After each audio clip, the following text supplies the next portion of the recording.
Fantomas se déchaîne de 1965. C'est le deuxième film de la trilogie Fantomas avec Louis de Funès et Jean Marais, d'après les personnages créés par Pierre Souvestre et Marcel Alain dans une longue série de bouquins. Qu'est-ce que ça raconte? Eh bien, on est un an après que l'inspecteur Juve, qui est joué par Louis de Funès, a, semble-t-il, triomphé de manière définitive du diabolique Fantomas, un génie du crime et homme aux 1001 déguisements.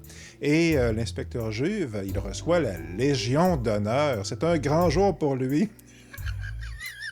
Malheureusement, ces célébrations seront de courte durée car Fantomas apparaît à la télévision. Il est encore en vie. Il a kidnappé un savant qui a inventé un rayon hypnotiseur. Il y a un deuxième savant qui est le partenaire du premier qui a les codes secrets qui vont permettre à Fantomas d'utiliser ce rayon. L'inspecteur Juve, aidé du journaliste Fandor et de la sémillante Hélène, sa copine et partenaire, et dans les bouquins, je pense que c'est la nièce ou la fille de Fantomas, ils vont essayer d'empêcher ce plan diabolique qui est de kidnapper le deuxième savant, parce qu'autrement, avec cette arme redoutable, eh bien, Fantomas, ça va être bientôt le maître du monde.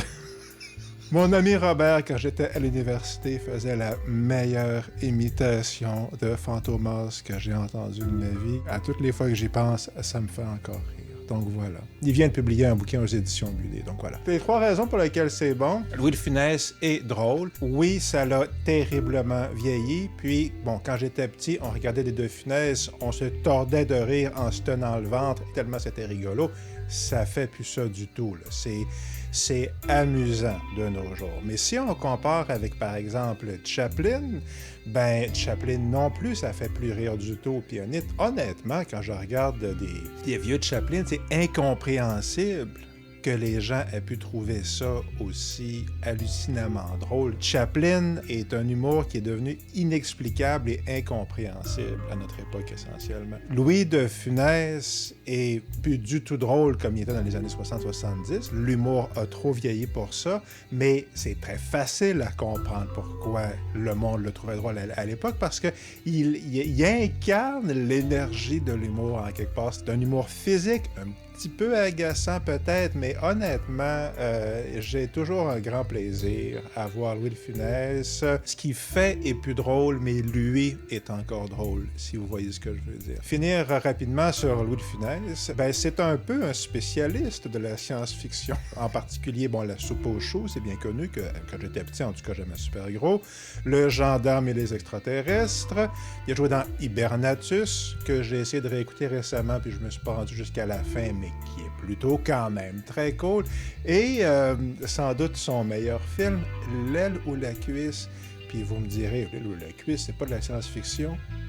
Dans mon livre à moi, c'en est, parce que le méchant de compagnie, le méchant restaurateur, dans L'aile ou la cuisse, il y a une invention diabolique qui lui permet de transformer le pétrole en aliment bidon. Toute l'intrigue repose là-dessus, donc c'est carrément de la science-fiction, là. Ça fait merci De Funès. Deuxième raison pour laquelle c'est bon, c'est pour le personnage de Fantomas. C'est un excellent super vilain. Visuellement, il est très cool. Sa voix est très cool. Je mentionne au passage, là, je fais la version très rapide, c'est la version courte aujourd'hui, mais je mentionne au passage que son plan, c'est de kidnapper un savant qui a inventé un rayon hypnotiseur. Kidnapper un savant, c'est fascinant parce que le redoutable Fu Manchu, c'est tout le temps ça qu'il fait, c'est sa spécialité, kidnapper les savants. Il y a aussi l'ancien chef de la sûreté Dreyfus dans les films de Clouseau, là, Quand la Panthère Rose s'en mêle, où le chef de la sûreté Dreyfus est rendu carrément un génie du crime, son plan, c'est de kidnapper un savant. Ça fait que, Puis le rayon hypnotiseur, ça aussi, on a vu ça dans un autre film, on a vu ça dans Dr Mabuse contre Scotland Yard, ou Dr Mabuse, en tout cas dans la troisième itération, là, je ne vous épargne les détails, mais un génie du crime kidnappe un savant qui a inventé un rayon hypnotiseur. Toute l'intrigue tourne autour de ça. Donc, qu'est-ce que ça nous dit? Ça nous dit que tous ces génies du crime absolument diaboliques soit ils se volent les idées les uns aux autres, soit, et c'est mon hypothèse, ils font tous partie d'une coopérative secrète. Puis j'aime cette idée-là. Voilà, OK.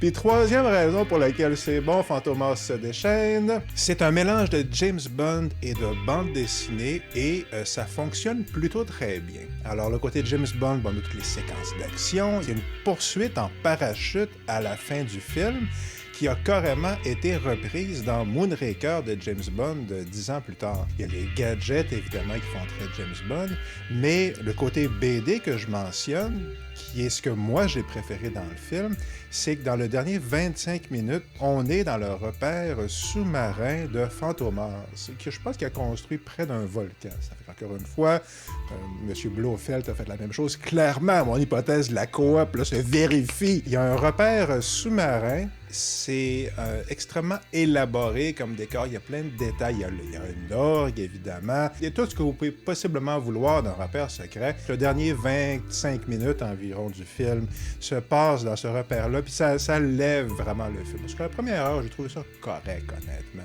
Mais la dernière demi-heure, j'ai bien aimé ça. Puis c'est à cause que ça se passe dans ce repère un peu surréaliste, puis qui fait très BD, puis qui est très le fun. Et en ce qui concerne la petite piste de réflexion, ça serait quoi?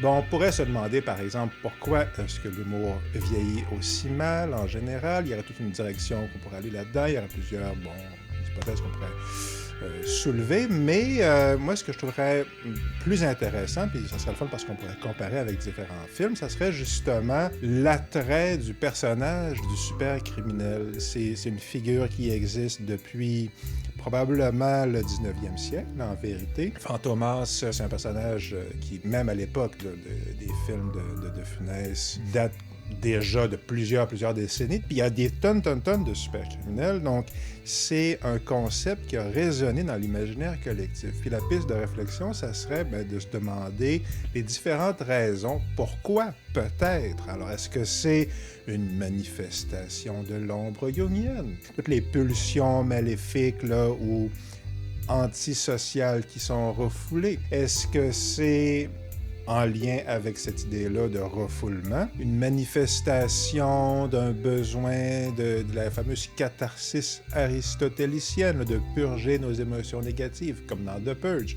Puis, la question, est-ce que c'est un symbole, puis je finis là-dessus, est-ce que c'est un symbole de révolte populaire et ou de crainte collective? Puis moi, ce que je trouverais intéressant, ça serait de comparer entre Mabuse, que je viens d'évoquer tantôt, inventé par Norbert Jacques, porté à l'écran dans 3 films absolument génial de Fritz Lang, puis une série de films après, dans mon fameux Mabuse contre Scotland Yard. Mabuse est un personnage de film d'horreur dans l'imaginaire allemand. Il est souvent présenté comme ça. Apparemment, c'est quelqu'un qui a terrifié la population. Puis c'est intéressant parce qu'il y a des corrélations à faire entre Mabuse et Hitler. C'est fréquemment mentionné. Puis, il faudrait aller voir dans le testament du Dr Mabuse, la version des années 30, où il y a clairement des aspects du psychiatre possédé par le fantôme de Mabuse. Il fait un discours à un moment donné où c'est clairement Hitler. Mais c'est ça, l'intérêt ici, ça serait de comparer Mabuse, qui est une figure absolument terrifiante dans l'imaginaire allemand, de ce que moi j'en comprends, avec Hannibal Lecter. Puis Hannibal Lecter, c'est pas un génie du crime dans ce sens-là, qui veut pas conquérir le monde, mais moi je crois que c'est quand même une variation sur le même thème. C'est un génie et il est assurément criminel. Mais le truc, c'est que à la place de vouloir conquérir le monde, il veut manger le monde, il veut consommer le monde. Puis ce qui est fascinant là-dedans, c'est qu'à beaucoup de points de vue, c'est incroyablement plus horrible et monstrueux. Lui, là, Hannibal Lecter, c'est carrément un personnage de film d'horreur, mais Hannibal Lecter est devenu un héros dans l'imaginaire populaire. Un héros, là. OK? Donc, qu'est-ce qui s'est passé, là? Fait que moi, je pense que dans cette direction-là, il y aurait vraiment beaucoup de pistes, là, puis c'est une piste qu'on pourrait suivre en comparant avec, comme je mentionnais, différents films. Qui sait, peut-être que je le ferai. En ce qui concerne ma recommandation, mais c'est justement un autre film de super criminel, mais là, on est vraiment dans le registre plutôt BD comme Fantomas. Ben, c'est Diabolique de 1968. Diabolique de Mario Bava. Esti que c'est bon, là. Il y a John Philip là qui joue là-dedans, il y a Michel Piccoli, il y a d'autres acteurs, il y a le méchant dans Thunderball, il y a plein de monde qui joue là-dedans. Puis c'est basé sur les fameux fumetti italiens, les bandes dessinées italiennes, et ça raconte l'histoire d'un super vilain, d'un cambrioleur essentiellement, qui a c'est ça, qui a des gadgets comme James Bond, puis une voiture comme James Bond, puis un costume de super vilain. Puis c'est mes aventures un peu satiriques, puis encore une fois, très bande dessinée. Puis si j'ai le choix entre Diabolique puis Fantomas, honnêtement, je vais écouter Diabolique, là, honnêtement, là. Mais Fantomas se déchaîne, ceci dit, pourquoi c'est bon? Ben, c'est bon, quand même. C'est bon parce que Fantomas, c'est super... Louis de Funès est un personnage charismatique et sympathique qui est le fun à voir. Puis c'est surtout bon parce que, à cause d'un climat très réussi de James Bond, barre oblique, bande dessinée.